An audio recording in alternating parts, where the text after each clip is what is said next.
¿están de acuerdo? Vamos a comenzar. Sí. Bueno, pues buenos días a todas y a todos. Les damos la más cordial bienvenida a la conferencia SARS-C0B2, una evidencia de la evolución, impartida por el doctor José Campillo del Laboratorio del Origen de la Vida, perteneciente a la Facultad de Ciencias de la UNAM. A nombre de todos los organizadores de este evento, agradecemos ampliamente a las autoridades que hicieron posible que podamos disfrutar de esta conferencia, mismas que nos acompañan esta mañana. En primer lugar, agradecemos a la maestra Diana Selene Ávila Casco, directora de la Facultad de Ciencias para el Desarrollo Humano. Agradecemos también la presencia del ingeniero Ramiro Quintero Martínez, quien es secretario académico de la Facultad de Ciencias para el Desarrollo Humano. Agradecemos también a la maestra Diana Natalia Lima Villeda, quien es coordinadora de la licenciatura en Educación Especial. Finalmente, también agradecemos al doctor Josué Antonio Camacho Candia, quien es coordinador de la maestría en Educación Especial y es líder del cuerpo académico Educación Especial y Procesos de Aprendizaje. Buenos días. Bueno, es importante mencionar que esta conferencia fue gestada por impulso de nuestras autoridades, honrando el lema de nuestra honorable Casa de Estudios, por la cultura a la justicia social, ya que en estos tiempos de pandemia, que son aciagos para todos nosotros, es a través del conocimiento de la situación y de los factores que la generan que podemos llevar a cabo un proceso de comprensión que nos lleve a actuar de forma responsable, tanto para nuestra propia persona como para aquellos que nos rodean, y lograr entonces la promoción de la justicia para la población a la que servimos y a la que nos debemos cuando sea necesario, que en este caso es a partir de hoy mismo. A continuación, cedo la palabra a la maestra Diana Selene Ávila Casco, directora de nuestra facultad, para que nos dirija unas palabras. Muy buenos días a todas y a todos. Quiero agradecer la presencia del doctor José Alberto Campillo Valderas de la Universidad Nacional Autónoma de México. Sea usted bienvenido nuevamente, doctor. Muchas gracias. De igual forma, agradezco la presencia del doctor José Antonio Camacho Candia, coordinador de la maestría en Educación Especial y líder del cuerpo académico Educación Especial y Procesos de Aprendizaje, así como a la maestra Diana Natalia Lima Villeda, coordinadora de la licenciatura en Educación Especial y quienes son organizadores de este evento. Agradezco también la presencia de académicos, estudiantes, investigadores y profesionales de la educación quienes se encuentran con nosotros esta mañana. Bienvenidos y bienvenidas. La Facultad de Ciencias para el Desarrollo Humano articula las funciones sustantivas que el modelo universitario define a lo largo del tiempo. La investigación científica se realiza a través de los cuerpos académicos, del que nuestra facultad tiene 4, que son Educación Especial y Procesos de Aprendizaje, Familia y Suicidio, Vulnerabilidad, Desarrollo Humano y Políticas Públicas, así como Ciencias del Envejecimiento. La producción científica de estos permite que los procesos de formación profesional, de educación especial, ciencias de la familia, pedagogía gerontológica y terapia familiar se realicen con conocimientos actualizados y de frontera, lo que se enriquece con los intercambios a nivel nacional e internacional que se han establecido. Los resultados de la producción, transmisión y socialización del conocimiento se presentan en eventos académicos como el que hoy realizamos, con el propósito de contribuir con la divulgación de la ciencia, especialmente en los temas relacionados con la educación, la discapacidad, los trastornos del desarrollo, la inclusión educativa, así como las tecnologías de la información y la comunicación, en estos tiempos de confinamiento, distanciamiento social y trabajo a distancia, buscando con ello ser un espacio de reflexión y encuentro que promueva la búsqueda de alternativas y propuestas de solución a las problemáticas en torno a esta pandemia que estamos viviendo. Es por ello que la integración de las funciones sustantivas es lo que define a la identidad de nuestra facultad, que así cumple con el compromiso social de que a través de la cultura se alcance la justicia social. Nuevamente, sean todas y todos bienvenidos. Muchas gracias. Agradecemos a la maestra Diana Selene Ávila Casco, directora de nuestra facultad, por sus palabras. Ahora cedo la palabra a la doctora Miriam Tecamachalsi Silvarán, moderadora de esta conferencia. Muchas gracias, doctor Francisco. Muchas gracias a todas las autoridades que están presentes, a la directora de nuestra facultad, a los coordinadores, de la coordinadora de licenciatura de Educación Especial y al coordinador de la maestría en Educación Especial y líder de nuestro cuerpo académico. A nombre de los integrantes y colaboradores del cuerpo académico, Educación Especial y Procesos de Aprendizaje, y a nombre de todos nuestros colaboradores, me permito presentarles al doctor José Campillo. El doctor José Campillo es licenciado en Biología por parte de la Universidad Veracruzana y maestro y doctor en Ciencias por la Universidad Nacional Autónoma de México. En la maestría trabajó con coronavirus que infectan a aves de corral en el Instituto de Investigaciones Biomédicas de la UNAM. Actualmente lleva a cabo la línea de investigación Origen y Evolución Temprana de los Virus en el Laboratorio de Origen de la Vida de la Facultad de Ciencias de la UNAM. Gracias a este proyecto, José Campillo también ha participado como conferencista en congresos nacionales de virología y en internacionales, como en el Gordon Research Conference de Origen de la Vida en Galveston, Texas, también en el Astrobiology Graduate Student Conference, apoyado por el Instituto de Astrobiología de la NASA en Atlanta, Georgia, y en la Escuela Superior Franco-Mexicana sobre el origen y evolución de la vida en París, Francia. De verdad que estamos de manteles largos con el doctor Campillo. Adelante, doctor. Muchas gracias por estar aquí. Empezamos. Muchas gracias, Miriam, por esta presentación. La verdad estoy muy agradecido por esta invitación también, por la Universidad Autónoma de Tlaxcala. Para mí es un honor estar dando esta presentación para ustedes. En particular le agradezco mucho a Miriam, que fue el contacto, pero yo estoy, para otras actividades estaré más que puesto una vez que la contingencia se acabe, esperemos que pronto, y con mucho gusto estamos aquí para precisamente mostrarles lo que hacemos en el Laboratorio de Origen de la Vida, que hace poco, a través de mi proyecto de doctorado, pues abrió esta nueva línea de investigación, no tan solo en el laboratorio como tal, sino en el país, porque muchas de este tipo de resultados se han generado, pero de manera muy, muy escasa en el mundo, ¿no? Sobre cómo los originan los virus, cómo evolucionan, si estos se han escapado de los genomas de algunos de sus hospederos. Recuerden que los hospederos son como, por ejemplo, un ser humano, una bacteria, un perro, un gato, es decir, todos los seres vivos nos podemos infectar por un patógeno, en este caso por virus, y a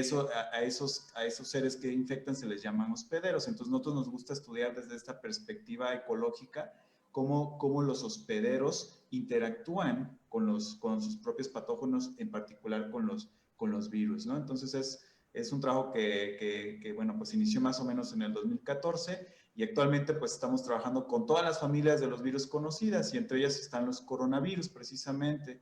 Este es un proyecto que empezó en agosto del año pasado. Un estudiante que se llama Adrián Cruz, él quiso hacer la tesis de licenciatura con nosotros y pues ahorita está desarrollando el tema sobre cómo evolucionan los coronavirus, cómo se originan los coronavirus, pero por pura coincidencia, pues lamentablemente se dio a finales de diciembre toda esta pandemia, ¿no? Entonces, por parte de un coronavirus, ¿no? Entonces, ahorita todo el laboratorio se ha volcado a estudiar precisamente las secuencias de diferentes coronavirus que infectan a aves, a murciélagos y por supuesto al ser humano y más por supuesto específicamente de este SARS-CoV-2, ¿no? Entonces, nada más les voy a dar de manera muy general que quiero mostrarles aquí que este tipo de virus, como el SARS-CoV-2 y como todos los virus o como todos los microorganismos, es una evidencia de que la evolución es un hecho, ¿no? Porque hay muchas personas que todavía creen que bueno, obviamente no están apegadas al área de biología, que dicen que, bueno, la evolución es una teoría, ¿no? Pero no sabiendo de antemano que la teoría no se puede usar así de manera superficial, la palabra teoría, ¿no? Teoría en ciencia, pues ya es un conjunto de conocimientos, ¿no? Que pueden explicar en este caso un fenómeno biológico a través de la evidencia. Entonces, la teoría no es sinónimo de hipótesis o de puede ser, ¿no? Sino es algo ya más sistematizado, ¿no? Es lo que les quiero mostrar aquí, que precisamente la evolución es un hecho y hay muchas teorías que lo pueden explicar. Eso sí, una de ellas es la teoría de Darwin, ¿no? Miren, aquí vemos, por ejemplo, para mostrarles, para ejemplificar lo que les acabo de decir, miren, si ustedes toman su antebrazo y se tocan, ¿no? Van a ver que tienen dos huesos, entre ellos está el radio, que está marcado aquí en amarillo, y la ulna, que son estos dos huesos largos del antebrazo. Pero si los, y bueno, y aquí esta partecita que ven también como en color beige, está las muñecas, bueno, y los dedos, ¿no? Pero si ustedes lo comparan, todas estas estructuras óseas con las estructuras óseas de otros organismos, de otros mamíferos, por ejemplo, como los gatos, las ballenas o los murciélagos, ustedes pueden ver que esas estructuras, es decir, el radio, la ulna, la muñeca o los dedos, están ahí, ¿no? Incluso una ballena que dicen, bueno, son las aletas, ¿no? Pues en realidad es una extremidad que presenta este tipo de estructuras, ¿no?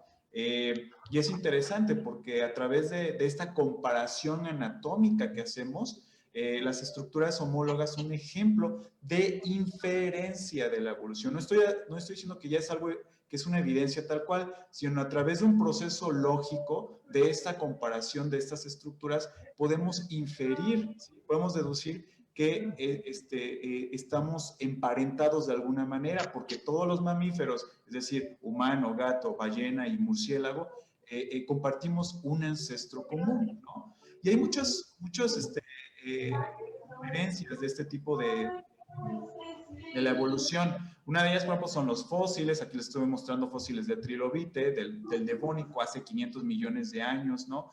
Es un ejemplo de inferencia de la evolución, es decir, que nuestro pasado nos puede explicar que los organismos van cambiando. Que sí es cierto que le da a los animales. ¿Perdón? ¿Tienen alguna pregunta? ¿Hola? La sesión de preguntas va a ser más adelante. Si permitimos que el ponente nos dé su charla y más adelante, terminando su charla, empezamos con la sesión de preguntas, por favor. Ok, entonces continúo.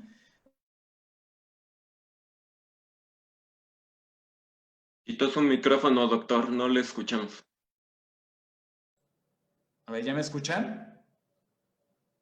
Ya, gracias. Gracias.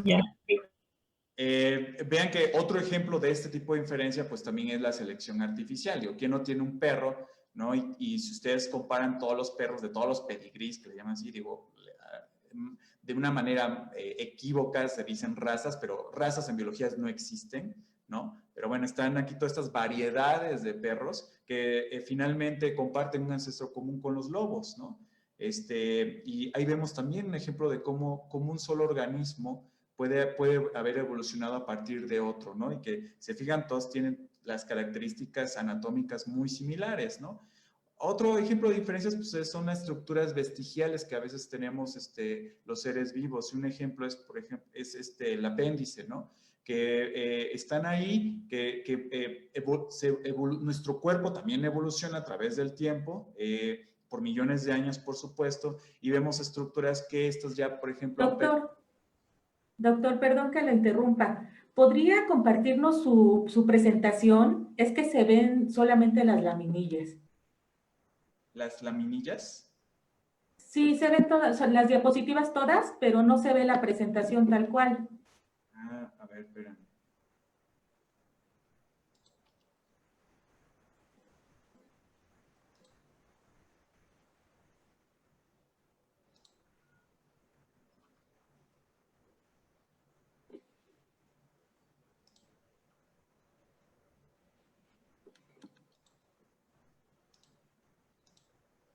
A ver, ahí se ve. No, ahí se ve la búsqueda de internet. Oh, Dios.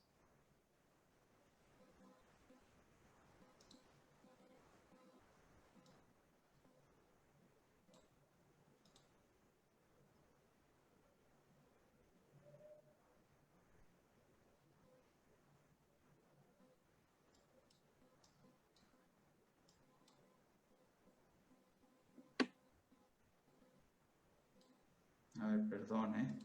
No, no se preocupe, está bien. A ver, ¿y ahora? Ahora sí, nada más hay que ponerle en presentar y ya. Ahí está, ahora sí ya, ¿verdad? Sí, ahora sí. Gracias, doctor. Bueno, y hay estas estructuras vestigiales que te permiten ver, determinar que tenemos un pasado. No sé si, por ejemplo, ustedes conocen el huesito que también se llama coxis, ¿no?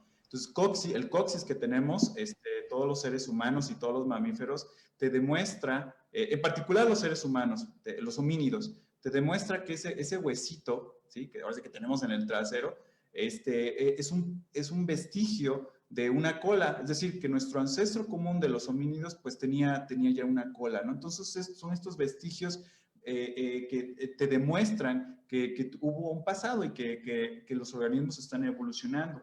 También la misma biogeografía, la geografía de los animales en donde se encuentran, también demuestra cómo los organismos van cambiando, ¿no? Por ejemplo, aquí les muestro esta foto de diferentes pinzones con diferentes picos que se encuentran en las Islas Galápagos, allá en Ecuador. Fue uno de los organismos que más estudió Charles Darwin en 1831, cuando fue para allá, y se topó que precisamente diferentes pinzones en diferentes islas tenían diferentes características, ¿no? A pesar de que eran la misma especie, ¿no? Entonces, por ejemplo, aquí este pinzón que tiene un pico muy pronunciado, muy grueso, pues servía para precisamente sirve para poder agarrar nueces, qué sé yo, semillas muy, muy toscas, muy difíciles de poder digerir o más bien de tomar con el pico, ¿no? Y otros que son picos ya muy, muy digamos, delgaditos, porque pues permiten agarrar, por ejemplo, insectos, ¿no? Entonces, a pesar de que eran la misma especie, pero se encontraban en diferentes tipos de islas, ustedes pueden ver cómo pueden los organismos ahí cambiar, ¿no? Dependiendo de la posición en la cual se encuentran. Y es otro tipo de inferencia de evolución, ¿no? Generalmente nosotros tenemos esta idea, ¿no? En el caso de la evolución de los seres humanos, que es así de manera direccional, es decir, que teníamos un ancestro chimpancé, luego como que se fue parando poco a poco, hasta que finalmente ya caminábamos de manera bípeda, ¿no? Ese es un error, una fotografía errónea de cómo tomar la evolución, y se las quiero ejemplificar ahorita. Para poder estudiar esto, o sea, Charles Darwin ahí fue una trocha para poder determinar cómo evolucionaban las especies. Miren, aquí tengo un amigo que se llama Wolfie que se tatuó el árbol que dibujó Charles Darwin en su cuaderno famoso de notas B, que le llamó así. Es uno de los dos únicos dibujos que Charles Darwin dibujó. Y aquí ustedes pueden ver cómo, por ejemplo, en este árbol que dibujó, ven un punto en el cual se divergen varias ramitas. Cada una de estas ramitas pertenece a una especie diferente, ¿no? Por ejemplo, aquí culminan las hojas B y C, y vemos que B y C están juntitas, lo que significa que están emparentadas, se relacionan, ¿no? Decimos en biología se relacionan filogenéticamente, se relacionan evolutivamente, son hermanos evolutivos, por ejemplo, ¿no? Por decirlo de alguna manera.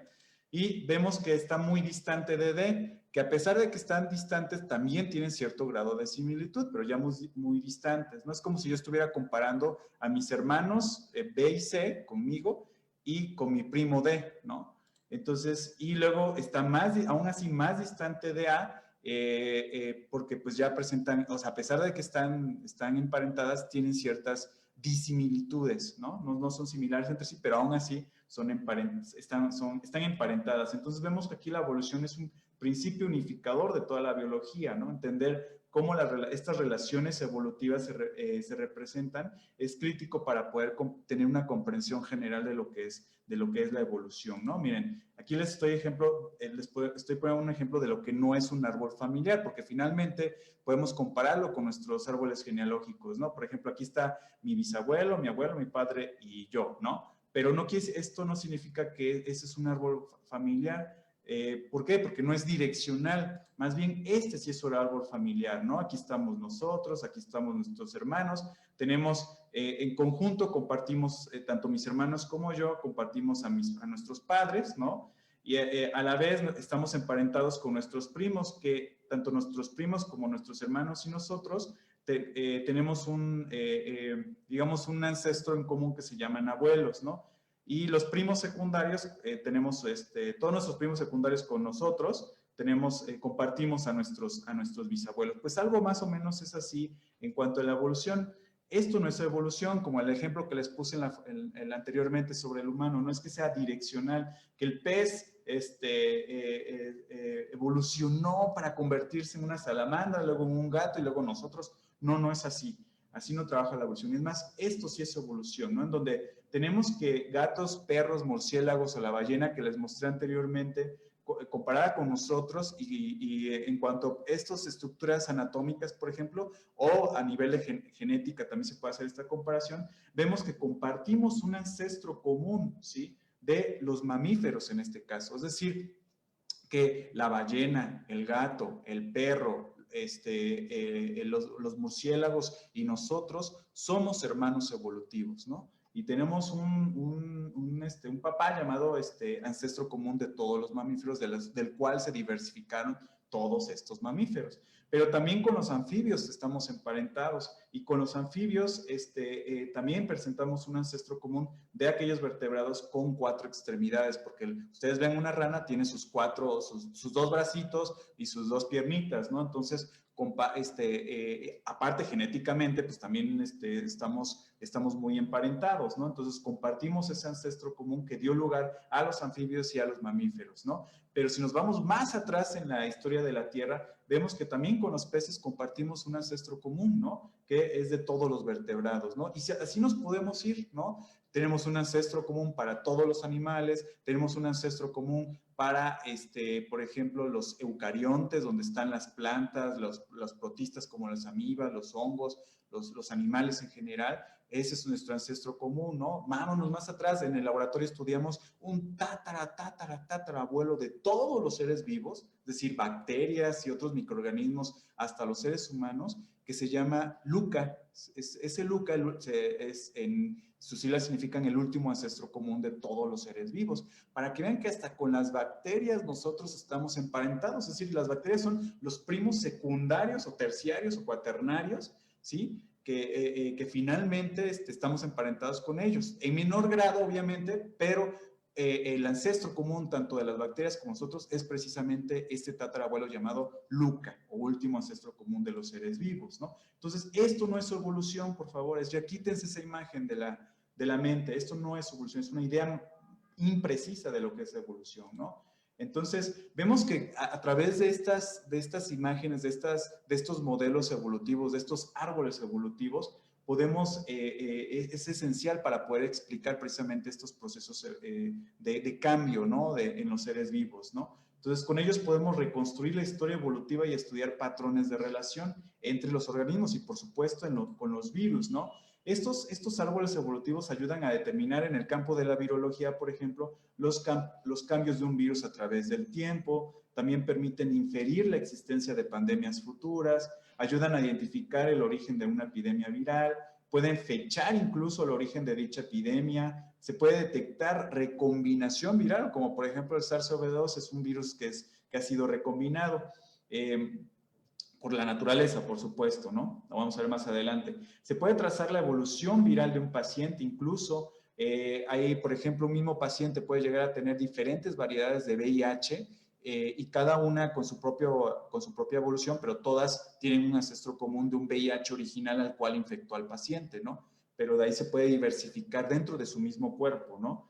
Se pueden identificar tipos de transmisión potencial, se ayudan a diseñar vacunas o antivirales, e incluso pueden resolver problemas de la medicina forense, ¿no? Les recomiendo un video de la Universidad de Valencia que se llama Tras las huellas de Darwin. Tras las huellas de Darwin, ahí participó el doctor Antonio Lascano. Fue un caso muy famoso que se dio allá de un anestesiólogo que vacunaba, bueno, más bien utilizaba la jeringa contaminada que él mismo usaba porque pues era un adicto y anestesiaba a sus pacientes. Y el problema es que él tenía un virus, el virus de la hepatitis C, y de manera deliberada pues se los pasaba a los pacientes. Bueno, pues a través de estos árboles evolutivos se pudo determinar que finalmente él fue el que pues prácticamente los infectaba, ¿no? Entonces, vean que con los virus podemos trabajar, se pueden hacer análisis evolutivos y demostrar que la evolución es un hecho, ¿no? Miren, aquí rápidamente les muestro los componentes que, por ejemplo, en el laboratorio utilizamos para trazar la historia evolutiva de un virus como puede ser el SARS-CoV-2. Ustedes cuando ven en las microfotografías de un virus como el SARS-CoV-2, van a ver que se caracteriza porque tiene estas proteínas que ven aquí de color lila, ¿no? Estas proteínas se llaman glicoproteínas espículas, es decir, forman esta parte como la corona solar, porque las microfotografías se ven así como una corona solar, pues esa coronita se las da por estas glicoproteínas llamadas espículas, que le ayudan precisamente no tan solo a proteger al virus, ¿no? Sino también a unirse a los receptores de nuestras células. De esta manera el virus puede entrar, es como una llave molecular que usa el virus para poder abrir nuestras cerraduras celulares, ¿no? Que se encuentran en células del tracto respiratorio, ¿no? Y hay otras proteínas estructurales que le ayudan precisamente a ensamblarse al virus, ¿no? Aquí vemos en color, en otros colores esas proteínas, y aquí en este color como rojo, ven que el virus tiene lípidos, es decir, como una grasita, ¿sí? Que envuelve al virus. Y esta grasita precisamente, por eso nos dicen a cada rato hay que lavarse las manos, porque de esta manera puedes destruir esa grasa. Ustedes cuando, por ejemplo, van a lavar su ropa, lo hacen con jabón, por supuesto. ¿Para qué utilizan jabón? Pues es para quitar las manchas de grasa que están en la ropa. El jabón puede diluir esa grasa de la ropa. Lo mismo pasa aquí con los virus pueden diluir, desintegrar esta grasa que tiene el virus, ¿no? O sea, fíjense, ¿no? Qué tan fácil es destruir una entidad biológica como el virus con jabón, ¿no? Pero luego no hacemos caso y pasa lo que está pasando ahorita con la pandemia, ¿no? Y vean que también si diseccionamos al virus así con un cuchillo molecular, vemos que está compuesto, en el interior hay un genoma que se llama de RNA. Recuerden que el genoma es el conjunto de genes, o sea, está el genoma humano, por ejemplo, y están todos los genes que permiten a un humano ser un ser humano. En el caso de los virus también tienen su propio genoma, en el caso del SARS también lo tiene, pero este es de RNA. RNA es una molécula hermana del DNA, ¿no? Tiene sus características muy peculiares que lo hacen diferente al DNA, y una de ellas es que, ¿se acuerdan en sus clases de biología? El DNA es como una escalera, una doble escalera, ¿no? En espiral, y son dos cadenas. En el caso del virus, del RNA, pues es solamente una sola cadena, ¿no? Y no es una estructura estable. Pero este genoma de RNA también lo tienen otros virus, como el VIH, el virus de la influenza, y se fijan, o el ébola, ¿no? Se fijan estos 4 virus, influenza, VIH, ébola y el SARS-CoV-2, no hemos encontrado una vacuna hasta ahorita por las características de sus componentes. Tiene una tasa de mutación muy alta y es muy difícil encontrar una vacuna debido a esto, ¿no? Entonces, debido a las características de su genoma de RNA y los componentes que lo ayudan a replicarse, este virus puede mutar más lento incluso que el virus de la influenza. Eso es algo que se ha determinado en otros laboratorios. Nosotros hemos ocupado este conocimiento de que el SARS-CoV-2 tiene una tasa de mutación un poco más lenta que otros virus de RNA, y eso se debe a que tiene una proteína que se llama exorribonucleasa, y es una pequeña luz para poder encontrar una vacuna, debido a que esta exorribonucleasa lo que hace es corregir los errores de estas mutaciones que se dan de por sí en los virus de RNA. Entonces, tiene un mecanismo de reparación el virus del SARS-CoV-2 y otros coronavirus, y eso nos permite decir que es un virus estable, y que a diferencia del virus de influenza, que a cada rato está mutando y es muy inestable, es posible que se pueda encontrar una vacuna y que sea una sola puesta y que de larga protección, ¿no? Por muchos años de protección, esperemos, ¿no? Y eso, repito, es por este componente que se llama exorribonucleasa. Pero miren, también se han hecho árboles evolutivos, ¿no? Estos árboles genealógicos del virus. Y aquí está toda la familia del coronavirus SARS. Aquí está en rojo, ustedes ven aquí en rojo al coronavirus SARS, son diferentes secuencias tomadas de muestras de pacientes, ¿no? Aquí les estoy mostrando en azul los hospederos, o sea, por ejemplo, en este caso, el hospedero del SARS-CoV-2 es humano, pero si se fijan, tiene un hermanito evolutivo aquí que vemos en lila, que se llama RATG13, y ese es un coronavirus que infecta a murciélagos. Es decir, entonces comparten un ancestro común, comparten, digamos, un padre, madre, ¿no? De estos dos virus que finalmente son hermanos evolutivos. ¿Qué les estoy dando a entender con esto? Que la evolución del coronavirus SARS, el origen del coronavirus SARS, radica en precisamente, es derivado de un coronavirus que infectaba murciélagos, ¿no? Es decir, el coronavirus SARS no fue hecho en un laboratorio, es un producto natural de la evolución, ¿sí? Y vemos que están emparentados con otros coronavirus incluso, pero muy, o sea, casi gemelos, digo, no son gemelos, pero casi gemelos son nuestro coronavirus humano y el coronavirus de murciélago, ¿no? Pero hay otros hermanos, digamos, más distantes, ¿no? Que infectan a otros murciélagos o incluso a algunos como hurones, ¿no? Se fijan, aquí está en verde un coronavirus que se llama SARS-CoV-1, que ocasionó la pandemia del 2001 y 2002-2003, pero está muy alejado, ¿no? Entonces no se derivó de este. Y aquí está otro en verde, el coronavirus MERS, que se originó en el 2015, que en el Medio Oriente tiene un grado, una tasa de infectividad mucho más alta de mortalidad mucho más alta que el coronavirus SARS-CoV-2, pero finalmente es un primo lejano también. Y vean que hay otros coronavirus que infectan a diferentes organismos, ¿no? Hay coronavirus que infectan a peces, a aves y a otros mamíferos y a mamíferos como erizos, camellos, civetas, bisones, hurones y por supuesto a humanos, ¿no? Entonces un árbol evolutivo basado en el genoma de estos virus de RNA permiten rastrear precisamente el origen del mismo, ¿no? Entonces vemos aquí el ancestro común del SARS-CoV-2 con respecto al coronavirus de un murciélago, ¿no? Entonces no fue creado en un laboratorio, eso tómenlo en cuenta. Y esto se presenta con otros virus, estos se llaman virus zoonóticos, es decir, son virus que ocasionaban enfermedades en un cierto animal, como pueden ser los murciélagos, pero que después se pasan a los seres humanos. Eso se llama zoonosis, que es un proceso de adaptación de patógenos a nuevos ambientes. En este caso, el ambiente somos nosotros, los seres vivos, los humanos, perdón. Pero hay otros virus zoonóticos, pues por ejemplo es el virus de la gripe aviar, el H5N1 o el H1N1 del 2009, que originalmente infectaba a aves, pero también ya puede infectar a seres humanos. El ébola originalmente infectaba murciélagos o incluso a chimpancés y ahora ya infecta a seres humanos. El Zika, sí, también infectaba a gorilas, a chimpancés, y ahora infecta a seres humanos, ¿no? El VIH también es un virus zoonótico que se derivó de un virus que infectaba a chimpancés y que, bueno, y por esta cuestión de que estamos muy cercanos a este tipo de animales silvestres, se pudo dar este brinco, ¿no? El de la gripe porcina, el H1N1, en fin, hay muchos, el virus de la rabia también es un virus zoonótico, ¿no? Entonces, estos de manera natural son virus que pueden infectar a otros organismos, a otros animales principalmente, pero pueden saltar al ser humano, y esto debido, desgraciadamente, a que estamos interaccionando con ellos debido a que pues estamos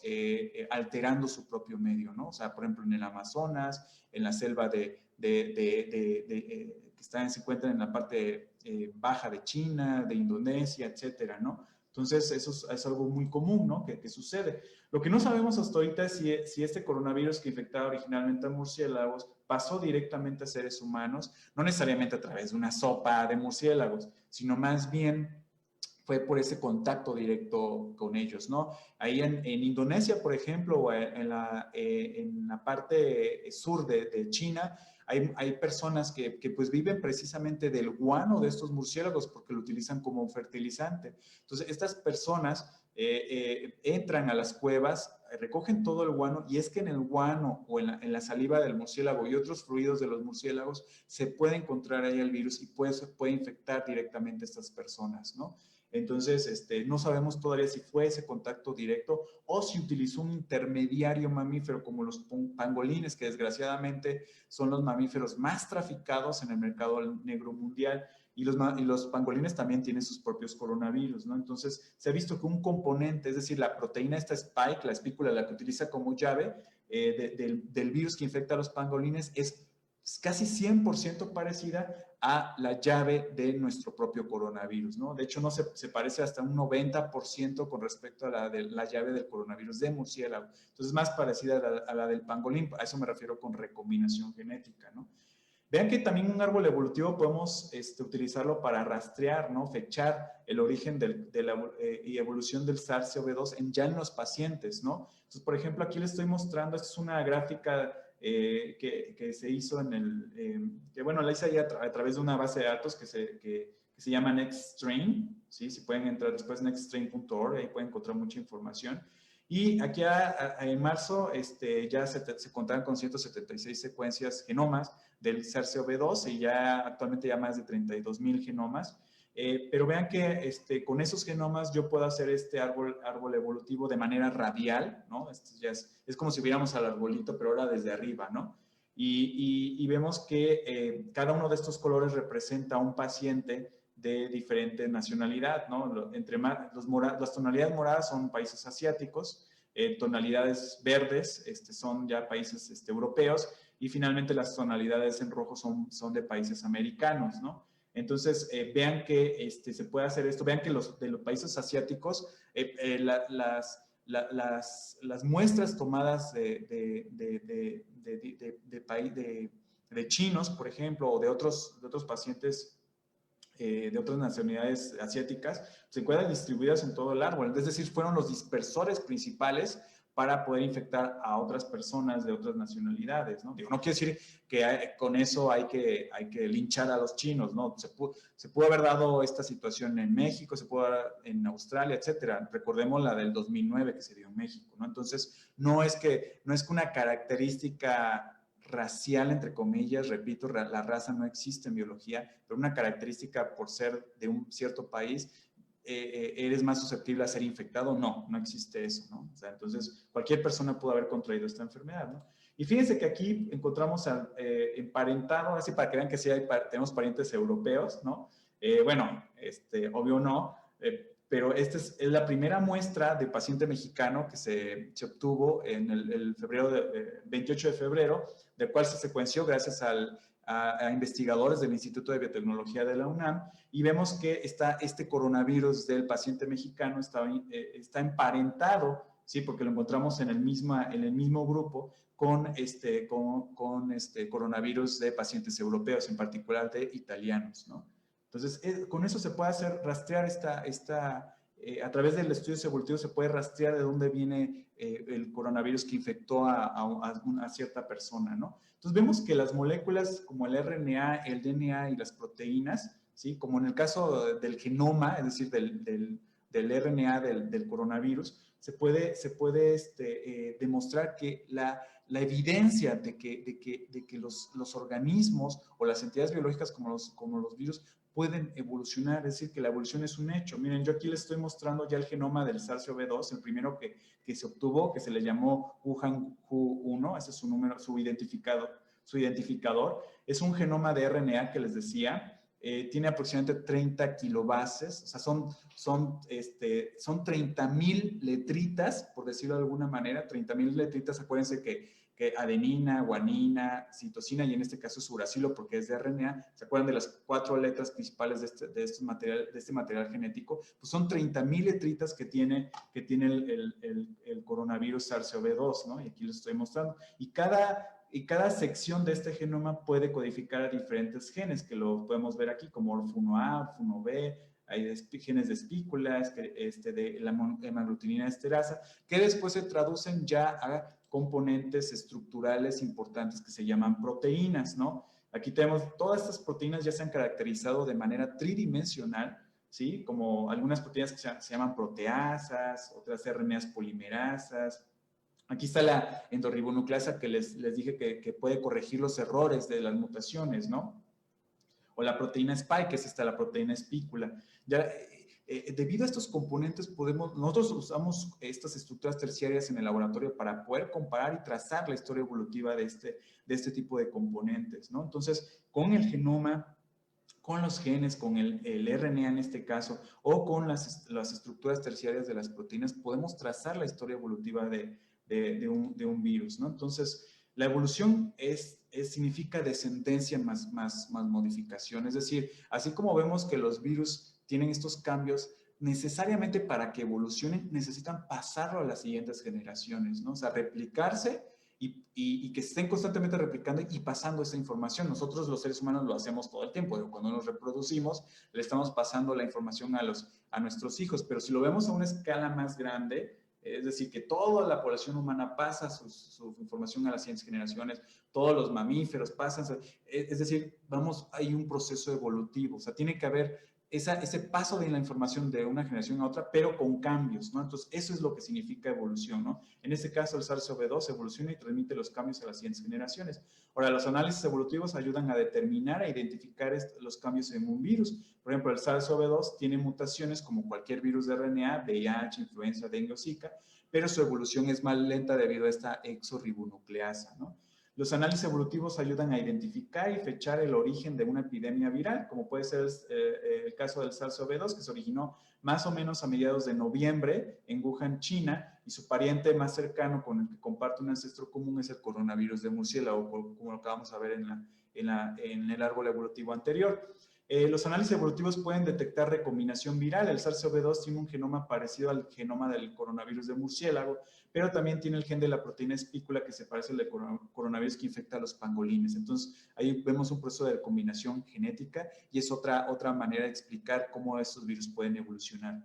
Los análisis evolutivos pueden trazar la evolución viral de un paciente. El coronavirus del primer paciente mexicano tiene su origen en coronavirus que infectaron a europeos. Los análisis evolutivos pueden determinar los tipos de transmisión potencial, es decir, el SARS-CoV-2 puede evolucionar rápidamente en las zonas con mayor densidad de población, en zonas en donde están en contacto directo con animales silvestres, medios de transporte más rápidos como los aviones y cuando no se siguen las medidas de prevención. Entonces, si ahorita no acatamos estas medidas de prevención, lo que vamos a hacer es potenciar la evolución del coronavirus. Si no nos resguardamos, si no nos lavamos las manos, si no evitamos los hacinamientos como en el metro, como en fiestas, como en reuniones, etcétera, vamos a hacer que el coronavirus constantemente está pasando esa información a su siguiente generación y con cambios. Hasta ahorita no se ha visto un cambio considerable como para decir que el coronavirus es más infectivo. Eso no se ha visto, esperemos que no. Y eso se debe probablemente a esta exorribonucleasa que corrige los errores. Entonces, el estudio de los virus como el SARS-CoV-2 es un ejemplo más de cómo se puede determinar que la evolución es un hecho científico, ¿sí? Como la gravedad misma. O sea, nadie en su sano juicio va a decir que la gravedad no existe. Podemos decir que con estos estudios que también la evolución existe, ahí está, y que Charles Darwin tenía razón. Pues muchas gracias y cualquier pregunta estoy para servirles. Muchas gracias, doctor José. Impresionante su plática, muy, muy buena y nos ayudaría a esclarecer muchísimas de las dudas que tenemos la mayoría de nosotros. Me permito comenzar con la sesión de preguntas. Tenemos una primera pregunta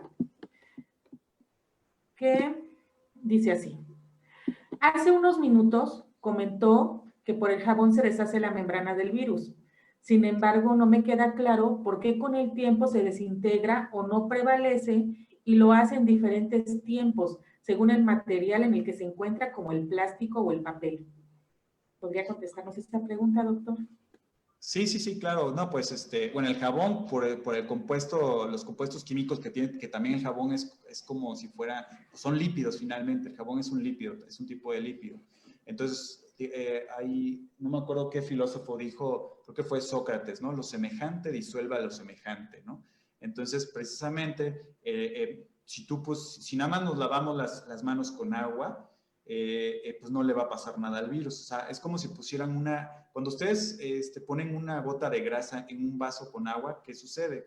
Que la grasa, el globito de grasa, pues no se diluye con el agua, ¿no? O sea, se separan, ¿sí? Decimos que los lípidos son hidrofóbicos, o sea, le tienen miedo al agua, ¿no?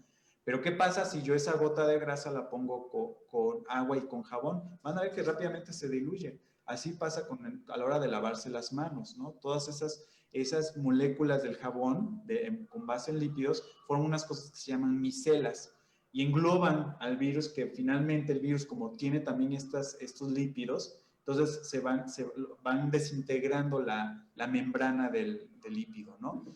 En el caso de superficies como el plástico, etcétera, pues allá no hay jabón. Bueno, por eso hay que estarlas limpiando, ¿no? O sea, las superficies de plástico, las perillas de las puertas de metal, por eso hay que estarlas constantemente limpiando con agua, con jabón o con el cloro o con el mismo alcohol del gel desinfectante, ¿no?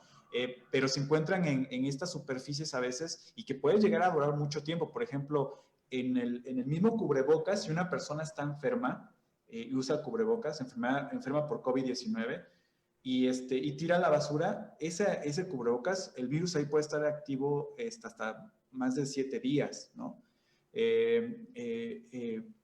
En superficies, por ejemplo, metálicas, como pueden ser el mismo fierro, el tubo del metro, por ejemplo, puede llegar a estar ahí el virus más o menos como unos 3 días, ¿sí? En cartón, en papel, pueden estar hasta 24 horas, ¿sí? En metales como el cobre es menos tiempo, de hecho son como 3 horas. Hay una explicación molecular ahí, muy interesante. Y otras superficies pues pueden durar muy poco tiempo. El papel generalmente es muy poco tiempo. Bueno, generalmente es 24 horas. Por ejemplo, cuando ustedes reciban su recibo del agua, etcétera, del cartero, qué sé yo, lo toman.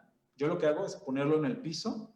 Obviamente no puedo lavar mi recibo, ¿no? Con agua y con jabón, ¿no? Entonces, yo lo que hago es tomarlo, lo pongo en el piso, en un lugar donde se vea y no lo vaya a agarrar un niño, etcétera. Y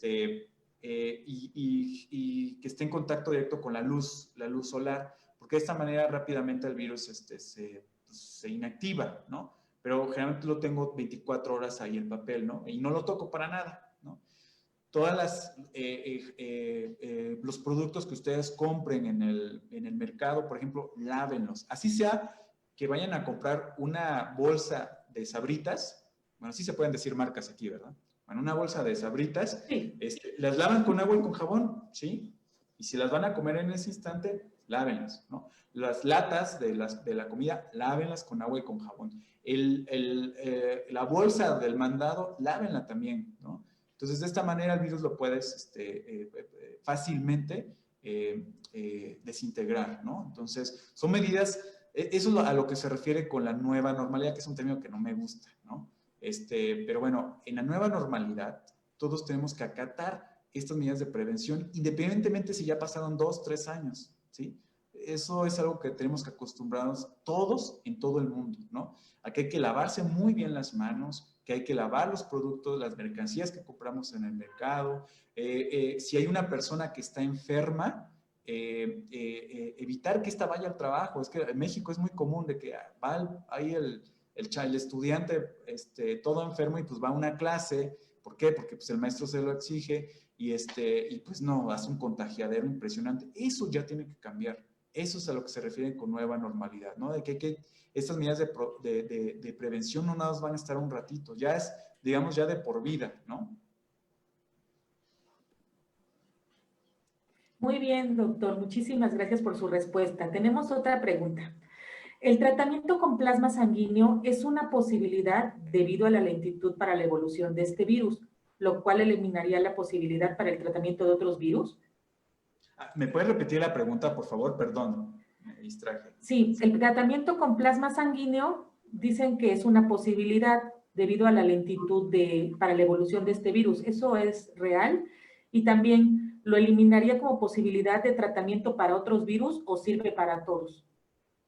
Bueno, eso es algo que ya se conoce muy bien desde hace muchos años, estoy hablando de 1700 por ahí, que precisamente utilizan el plasma sanguíneo de personas que están infectadas. Entonces, personas que están infectadas pero que se recuperan. Entonces, si se recuperan es que probablemente generaron algún tipo de anticuerpo, ¿no? Generalmente esos anticuerpos que se llaman neutralizantes, se llaman así porque pueden neutralizar al virus, ¿no?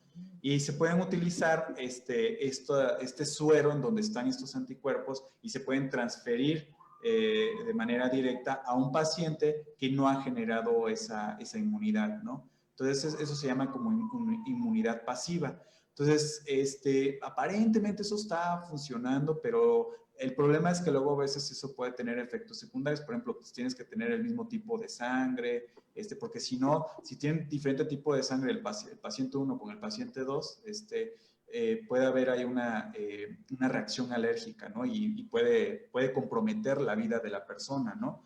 Entonces, hay muchas cosas ahí que todavía se necesitan saber. Lamentablemente, de hecho, hay anticuerpos que se han generado también contra el virus, pero que se llaman no neutralizantes.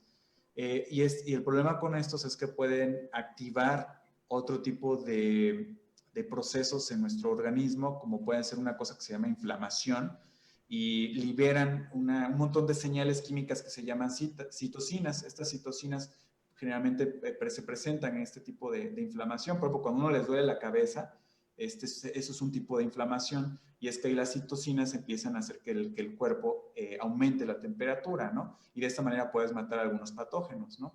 Pero si estas citocinas empiezan a reproducirse, a producirse, ¿no? A fabricarse un montón, hay algo que se llama tormenta de citocinas, que eso puede finalmente matar a una persona, ¿no? Que eso parece ser que se encuentra en las personas que ya tienen neumonía, que no es que el coronavirus las mate, bueno, de manera indirecta las mata, pero pues más bien es tu cuerpo que genera esta tormenta de citocinas, ¿no?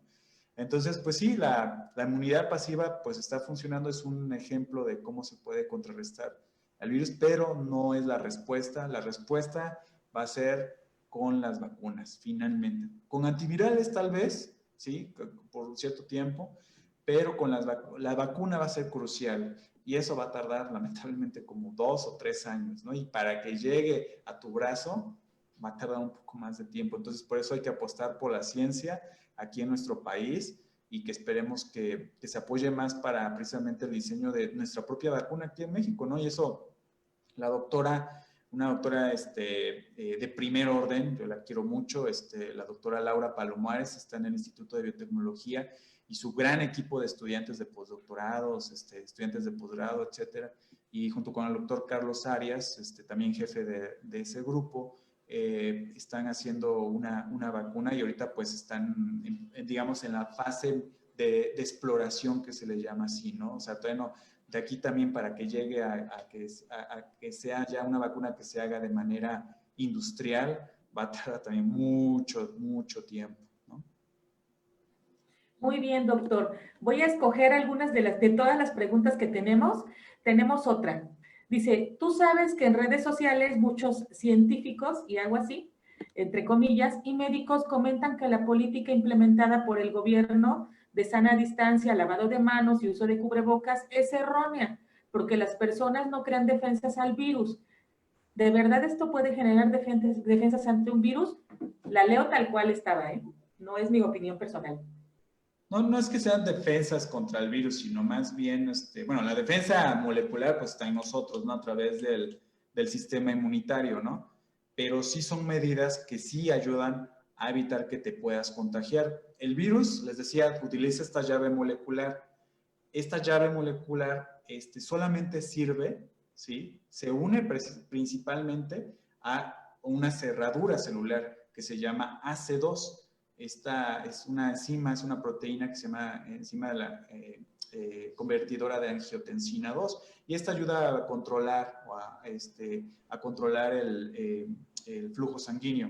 Entonces, esa cerradura celular se encuentra en pulmones, se encuentra en hígado, se encuentra en ojos, se encuentra en el cerebro incluso, en muchas partes. Entonces tenemos muchas cerraduras celulares que el virus aprovecha a través de esta llave, ¿no? Entonces, pero principalmente se encuentran en las vías aéreas, ¿no? Entonces, en los ojos, bueno, en ojos también, en la nariz y en la boca principalmente. Entonces, esta parte es la que hay que estar protegiendo. Entonces, si yo, ahorita porque estoy en mi casa, no he salido, ¿no? Pero si yo hubiera salido y tengo las manos sucias, es decir, contaminadas posiblemente por el virus, porque yo agarré el tubo para subirme por las escaleras y donde estaba el mercado, ¿no? Entonces ahí ya estoy contaminado. Si yo nada más hago esto, entonces ya ahí es una entrada para que el virus utilice su llave y pueda entrar a nuestras células, ¿no? A través de esta cerradura AC. Entonces, sí sirven estas medidas de protección. El hecho de estar distanciado a 1,5 metros de una persona, es decir, sana distancia, al virus. Yo ahorita, por ejemplo, estoy hablando, ¿sí? No vemos, ustedes no ven ni yo, vemos las gotitas que voy generando. Ahí en esas gotitas puede estar el virus y yo soy una persona COVID-19 positiva, ¿no? Entonces, a la hora de estar hablando estoy salpicando. Entonces, estas gotitas, por la densidad que tienen en cuanto al peso, no son tan pesadas como para que se vayan al suelo. Algunas se irán al suelo, pero otras son tan livianas que pueden estar en el aire por mucho tiempo, hasta por 8 minutos, ¿no? Y si estas llegan, yo lanzo estas gotitas a la persona que está a menos de 1 metro, entonces ya la puedo infectar con eso, ¿no? Entonces, por eso es la sana distancia más o menos de 1,5 metros, porque tú lanzas las gotitas, algunas se caen, otras se quedan en el aire ciertamente, pero la misma radiación ultravioleta puede inactivar a los virus, ¿no? Rápidamente las gotitas se desecan, ¿no? Porque tienen agua ahí, entonces el virus pues ya se desactiva. Personas que van a correr, por ejemplo, ahí la sana distancia tiene que ser mucho más grande, más de 4 metros, por ejemplo, porque si una persona que tú supongamos que va corriendo adelante de ti estornuda y estás a 2 metros, no es, se genera ¿cómo se dice? Hay un espacio ahí en el cual el virus puede estar por más tiempo y te puedes infectar a pesar de que estés a más de 2 metros. Generalmente ya con 4 metros es más que suficiente, ¿no? Entonces, son medidas que ni modo, hay que tomar, es importante que se tome muy bien para que el virus no pueda entrar a través de estas vías respiratorias, ¿no? Muchas gracias, doctor. Tenemos otra pregunta. Dice, entiendo que para este coronavirus es muy pronto para saberlo, pero ¿existe alguna diferencia en el comportamiento de los coronavirus humanos en personas con sistemas inmunes no típicos y no precisamente por enfermedad, sino por condiciones como el trastorno del espectro autista? A ver otra vez, perdón.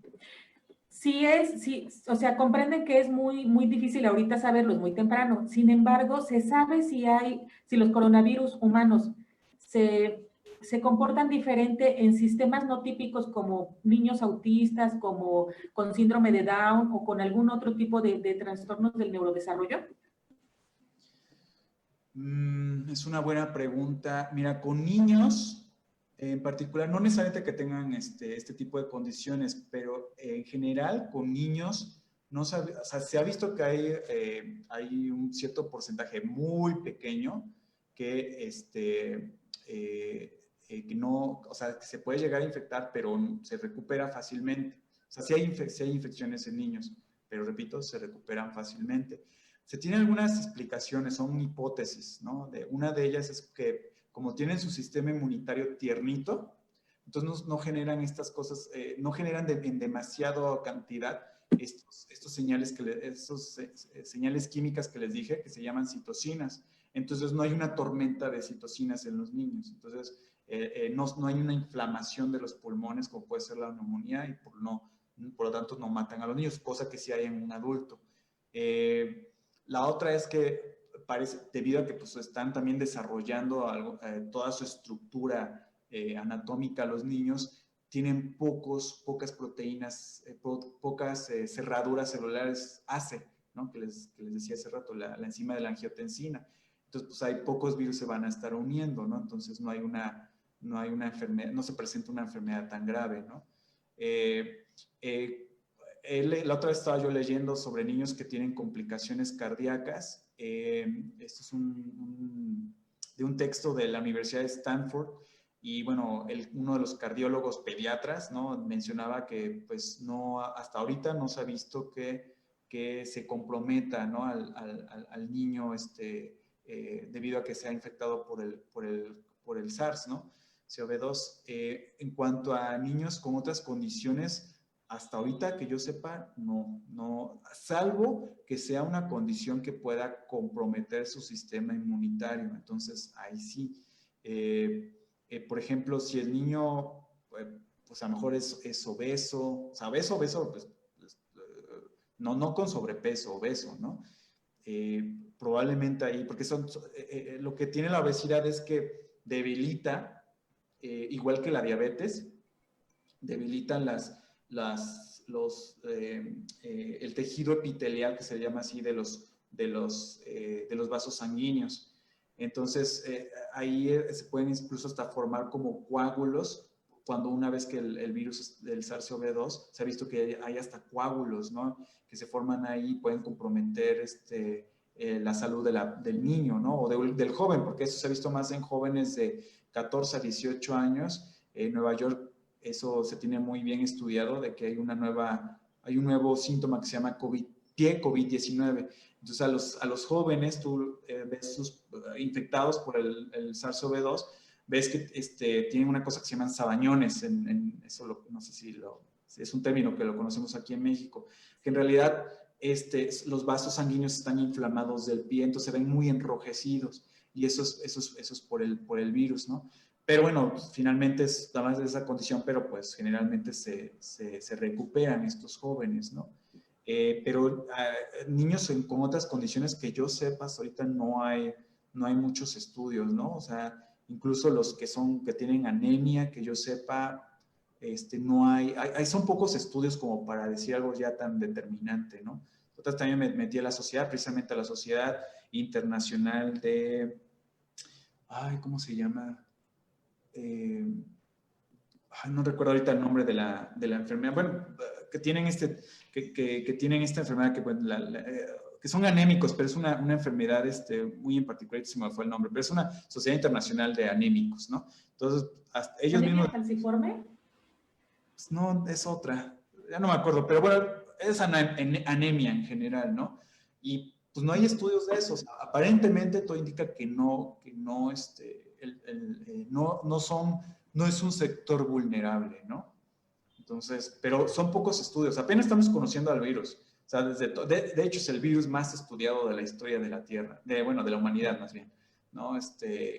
Lo hemos visto desde diferentes ópticas, ¿no? Desde ver la estructura tridimensional de los componentes, como puede ser la exorribonucleasa, hasta ver sus orígenes, su evolución, ver qué tipo de signos y síntomas nuevos, ver qué está pasando con las personas embarazadas, con los niños, con los abuelos, etcétera, ¿no? O sea, hay todos los profesionales de la medicina, de la biología, de la química, etcétera, o sea, están metidísimos, ¿no? Hasta matemáticos, imagínense, ¿no? Entonces pero a pesar de eso, se conoce muy poco del virus. Muchas gracias, doctor. Qué bueno que en niños todavía no hay una condicionante. Seguramente necesitamos hacer más estudios, sobre todo en personas con discapacidad. Y tenemos otra pregunta. Preguntan, si salgo y compro comida en la calle, ¿me puedo contagiar? Pues sí, si la persona que te lo vende le estornudó ahí a tu torta, pues sí, o sea, por eso, ahora sí que vean que la persona que está vendiendo los productos pues esté tomando todas esas medidas de prevención. O sea, con eso pues ya no habrá problema. Pero pues si es una persona que pues no está utilizando un cubrebocas, por ejemplo, para poder preparar el alimento, yo desconfiaría totalmente de esa persona. De hecho, generalmente yo trato de hacer mi comida en la casa, ¿no? No trato de comer en la calle, pero porque pues yo tengo ese tipo de privilegios, ¿no? Digo, yo no necesito de salir de la calle para ir a trabajar. La UNAM está ahorita cerrada, ¿no? Pero si eres una persona que, pues sí, tienes que trabajar, ¿no? Y todo eso, y que pues no puedes, por los tiempos no puedes hacer tu comida o eso, pues nada más cerciórate que el lugar a donde vayas, pues tomen las medidas de prevención, que sí se esté lavando las manos constantemente la persona. A la hora de recoger un billete, en el billete mismo, como es de papel, puede estar el virus, ¿no? Entonces, que la persona que esté atendiendo el puesto, que tenga guantes, ¿no? Que todo el tiempo se esté también lavando las manos, digo, no necesariamente tienen que tener los guantes, pero sí que se esté lavando las manos, ¿no? Y ustedes también, o sea, lleven a sus trabajos, a donde tengan que ir, porque es necesario que tengan que salir de casa, pues lleven su gel sanitizante, ¿no? Su gel, o sea, creo que no se llama así, su gel desinfectante, Sí. más bien. Y pues sí, o sea, es que no hay de otra, o sea, hay que estarse lavando las manos y usando estas medidas en general y por supuesto la sana distancia, ¿no? O sea, en ese puesto, si ven que están todos sentados ahí hacinados, pues también desconfíen, ¿no? O sea, mejor de lejitos. Muchas gracias, doctor. Vamos con la última pregunta para poder terminar. Me dicen, ¿qué proceso ocurre en un virus para que pueda adaptarse a un nuevo hospedero? Y le felicitan por su excelente presentación. Pues muchas gracias. Sí, o sea, como cualquier ser vivo, tenemos esta característica de poder adaptarnos a nuevos ambientes, ¿no? Por ejemplo, las bacterias en 1929, más o menos por esas fechas, cuando se descubrió el primer antibiótico, la penicilina, ahí temblaron, ¿no? Porque pues era un nuevo ambiente para ellas en el cual si tú te suministraban este tipo de antibióticos, pues claro, es algo nuevo para ellas y no pueden defenderse, pues, por lo tanto, pues el mismo antibiótico, es decir, antivida, pues las destruye. En general bloquea unos componentes moleculares como pueden ser los ribosomas, que es una estructura importante para poder fabricar proteínas, ¿no? Esa la tenemos todos los seres vivos. Pero nuestros ribosomas son diferentes a las de las bacterias y por eso un antibiótico solamente le hace daño a ellas y no a nosotros. Entonces, pero por evolución, y esa es otra manera de poder evidenciar que la evolución es cierta, que es a través de las bacterias. Sabemos que también las bacterias pueden evolucionar, entonces ahorita esa penicilina ya no funciona para nada, ¿no?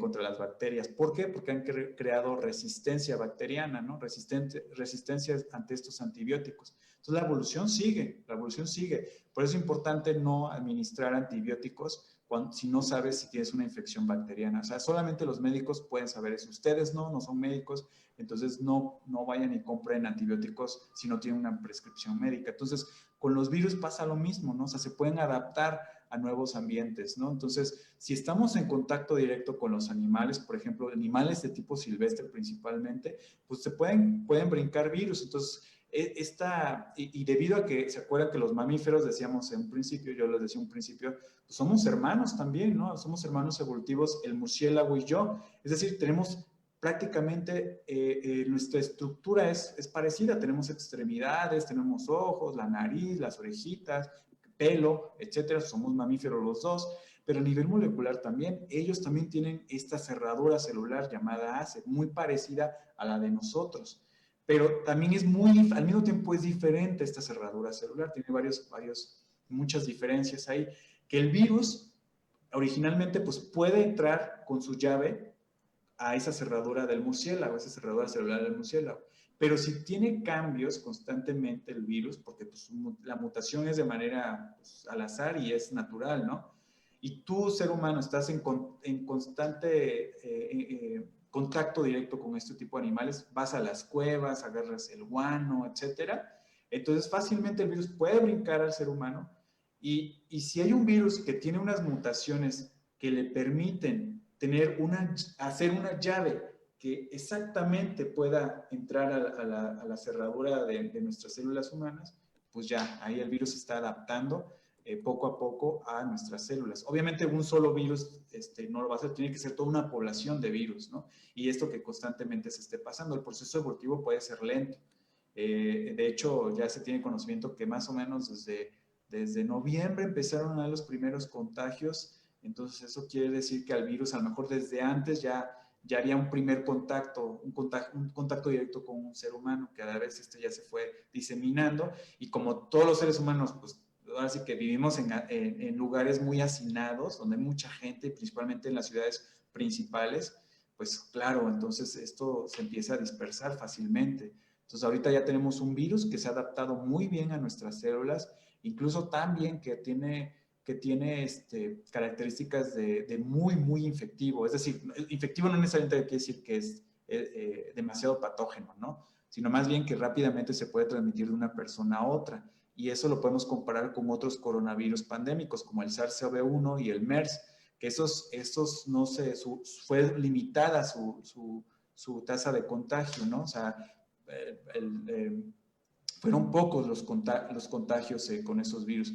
Y ahorita pues ya llevamos millones de personas contagiadas. Entonces, debido a esas mutaciones, el virus rápidamente se puede adaptar a nuestras células y tener un mayor número de contagios, ¿no? Muchísimas gracias, doctor. De verdad que no alcanza el tiempo, no hay tiempo disponible para poder escucharlo. Lo escucharíamos toda la tarde. Sin embargo, pues tenemos que terminar y le agradecemos a nombre de todos los colaboradores y de todos los integrantes de este equipo. Le agradecemos a usted y le cedo la palabra al maestro de ceremonias, el doctor Francisco Aguilar. Gracias, doctor. Gracias a todos. Bien, pues muchas gracias al doctor José Alberto Campillo por esta brillante conferencia. Muchísimas gracias también a todas y a todos los que se conectaron a esta conferencia. Les pedimos que estén al pendiente de los canales institucionales, ya que el próximo jueves a la misma hora vamos a tener otra conferencia del doctor Francisco Alós de España. En un momento va a aparecer aquí la invitación para que bueno, puedan estar al pendiente de estos canales y sepan cómo conectarse. Y bueno, pues a continuación la doctora Miriam hará entrega de la constancia al doctor José Alberto Campillo. Muchas gracias, doctor. Doctor, me permito leer la constancia y se le enviará por correo electrónico. Universidad Autónoma de Tlaxcala, Facultad de Ciencias para el Desarrollo Humano, licenciatura en Educación Especial, maestría en Educación Especial, Cuerpo Académico, Educación Especial y Procesos de Aprendizaje, le otorgan la presencia de constancia al doctor José Campillo Valderas por haber impartido la conferencia vía remota SARS-CoV-2, una evidencia de la evolución, impartida el 4 de junio del 2020 a docentes, alumnos, investigadores y profesionales de la educación, por la cultura, la justicia social, Tlaxcala de Chicotenca, a 4 de junio del 2020. Firma nuestra directora, la maestra Diana Selene Ávila Casco. Muchísimas gracias, doctor. No, muchas gracias a ustedes, gracias por la invitación y cualquier cosa, pues ahí estamos. Muchísimas gracias, doctor. Doctor Francisco, adelante.